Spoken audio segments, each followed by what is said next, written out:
chemicals that I'm using, which means it's going to kill all the different types of vegetation.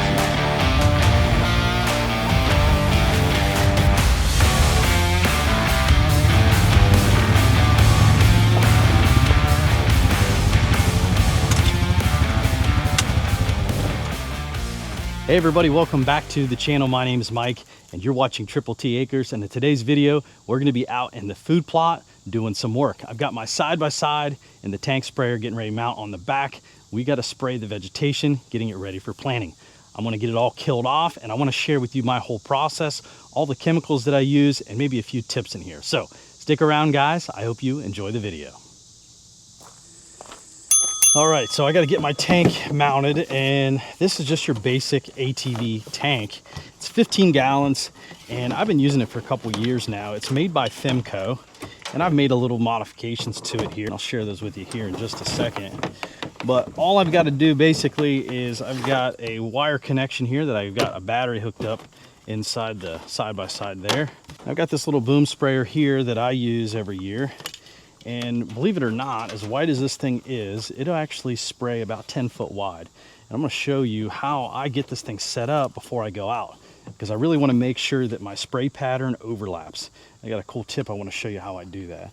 But I leave these adjustable zip ties on here, and I just zip tie it to the back of this basket, and then I get a nice wide spray pattern there. So let's get this thing all hooked up, get it filled up with water, and then I'm going to share with you the chemicals that I mix in here that I think does a really good job killing off all the vegetation.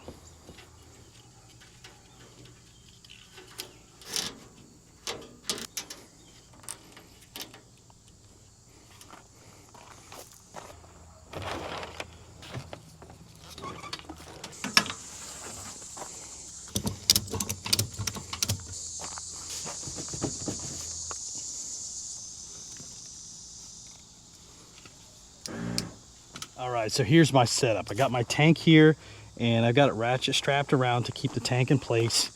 If you notice, I use the zip ties. Those are adjustable, so I can use them every single year. I can take them off, put them back on. And if you look at these sprayer tips, they're kind of pointed outwards. Same with this one. We're gonna make sure that we do overlap at the spray here on the back, and I'll show you that here in a second. But I've got the battery cable rolled up over the edge here, down into a battery clip. Now, you may say, why don't you just plug it into like your cigarette lighter? But I just feel like when you connect to a marine battery, you just get more voltage, and I feel like the pump works a lot better that way. Got a nice toggle switch here, so when I get to my edges, I can turn the pump off and kick it back on when I get back on track. Okay, so that's the setup. I'm gonna go up to the house now, get the tank full of water, and then we're gonna set that overlap up on my sprayer nozzles. I need to get this thing set just right, because we don't want a hole in the middle as I'm passing. I want that nice overlap of the spray pattern so that I make sure that I get good coverage. Let's go.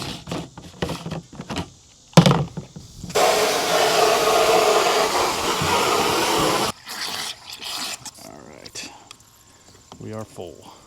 All right, now I like to do this on concrete, but you can obviously do this on any surface that you can see where the water is hitting. Concrete's dry right here, so I'm gonna be able to see where this water is hitting. I don't have any chemicals in this tank just yet, so let's check the spray pattern here and go from there.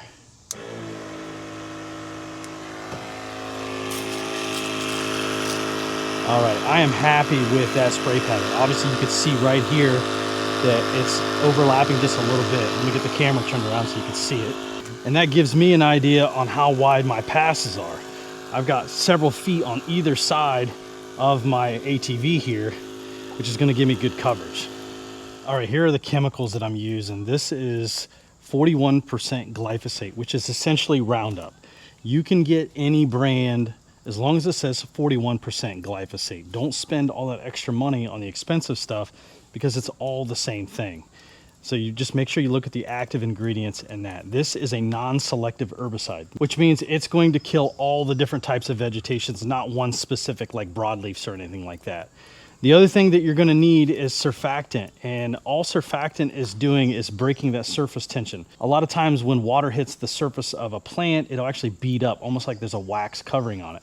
When you add the surfactant, it kind of breaks the surface tension and allows the chemical to penetrate into the plant. So if you don't have surfactant, I have heard that you can use Dawn dish soap. Same concept. It breaks that surface tension and allows it to go in. Now, what I have here in the back is 2,4-D. I don't have enough of it, but that is a good thing to add in with your mix because that will actually help control some of those broadleafs. I know I said this is non-selective, but broadleafs are sometimes a little bit more tough to get killed. They'll get really sick with this sometimes, and the 2,4-D will go ahead and finish them off. So I'm just gonna put what I have left of the 2,4-D in my tank, but I'm gonna go ahead and get the chemicals all mixed up. I will put some of the dosing on the screen here of what I'm gonna be using in this 15-gallon tank per acre, but read the label on these things. Make sure you're putting the right amount because this might be a different concentration than maybe you'll find. But this is the compare and save. I got this stuff on Amazon, but you can get it at Tractor Supply. Everything that I have here, I'll go ahead and put down in the description if you want to do this yourself. Another thing is you don't really need a 15-gallon tank. If you're just doing a small food plot, you got a backpack sprayer, just make sure you wear pants. You don't get the stuff on your skin. That's why you see me wear these gloves. But you can spray this stuff by foot too. I just got this not too long ago for a good deal, and it's made my life a lot easier. But enough talking. Let's get the chemical in the tank and let's get out there and get the stuff sprayed. Now I'm letting some water out of here because I don't want to put so much chemical in that it starts to spill out the top. So I'm gonna dump some of this out. I'll add all my chemicals in, and if I'm still low on water, I'll go ahead and top it back off, but I just want to make sure I have enough room in my tank here.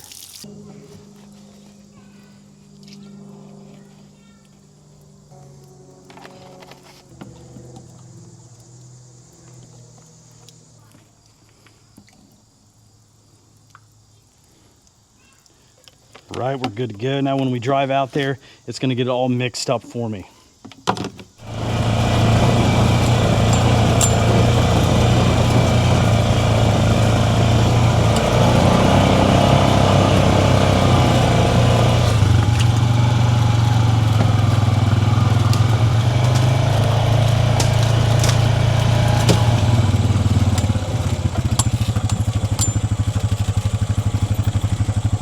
All right, so we're out here in the first food plot, and the way I figured out how much acreage I have here is I use the Onyx app, and I'll put a little overlay here of what I did. I was able to go around the edges and mark the area on how large this is. So this is a good way to figure out how much chemical you're gonna need to kill all the vegetation off. It's also really good to find out your seed application when you go to start putting the seed on the ground. Now the reason why we're going to spray everything off is because I want to kill all of the weeds and all the vegetation that I don't want in my food plot. I want it to have a fresh start with all the new seeds. That way when those seeds come up, they're not in competition as well. Now some of the weeds are gonna come up, but it is a lot better to get this stuff killed off before everything comes up because we wanna give the food plot its best chance. So enough talking, let's go ahead and get on the side-by-side, and we're gonna do a grid pattern. I'm gonna go all the way around it, and then we're gonna cross, and I'm gonna use about half my tank because I got this all figured out for 2 food plots and my acreage that I'm gonna be doing. So let's get on there and get this stuff taken care of.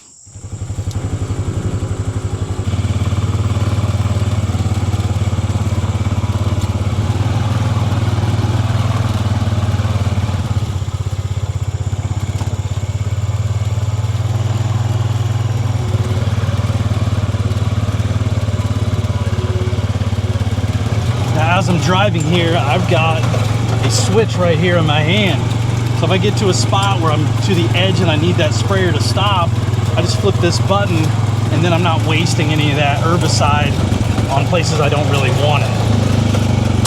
So I try to keep a good pace here, going wider and wider. I know when I did that test out on my concrete about how wide my pattern is.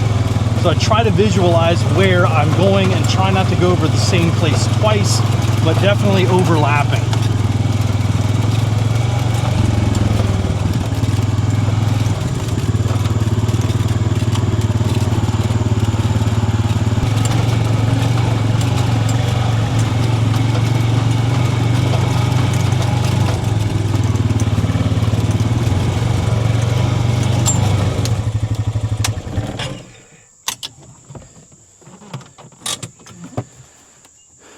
All right, a little bit less than half of this is gone, but I want to make sure I get over to the other food plot to have enough. And then if I have any left over, I'll kind of just go really quick over everything to make sure I've got good coverage. So let's go ahead and shoot over to the other food plot and get that one started.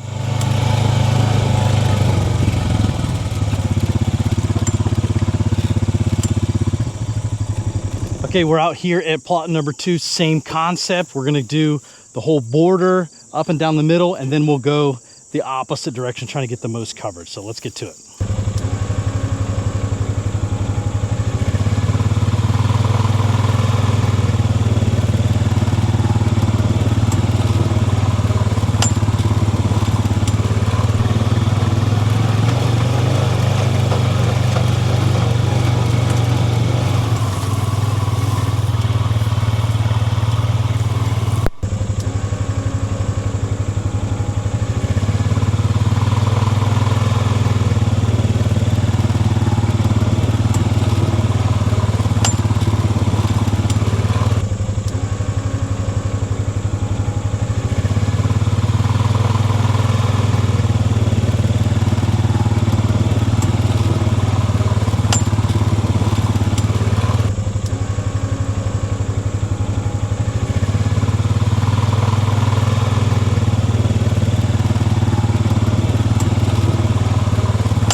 All right, I think we got some good coverage there.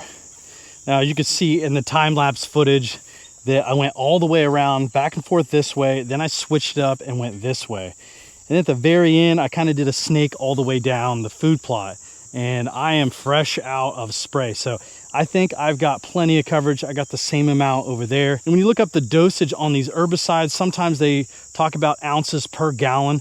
You really need to apply it at how much concentration you need per acre, because you can mix it in 15 gallons, you can mix it in 50 gallons, but the same amount of that herbicide needs to cover that amount of area. That way you can get a good kill off. I've made that mistake before, just dosing it per gallon, and that's not how it works. So look at the instructions on there. It should tell you the exact dosage per your acreage. And use that tip. Get on some kind of mapping source. Like I use Onyx on that app, was able to measure that area out, but I know Google Earth can do the same. And there's a few other hunting apps out there that can measure those areas so that you can get the right dosage on your food plot. Here in about a week, we're gonna be able to come out here and I'll show you everything killed off, and we'll get it all tilled up and get the seed on the ground. So you're gonna wanna stick around. I've got lots of tips on the seed that I use. I use my own blend. It's a little bit different than what you usually see, and I think that you might be interested in it. So if you like to hunt whitetails, if you like to hunt turkey, those are gonna be great videos for you to look out for. But guys, that's gonna wrap it up for today. If you like this kind of content, make sure you hit that like button, subscribe to the channel. But until next time, we'll see you in the next video.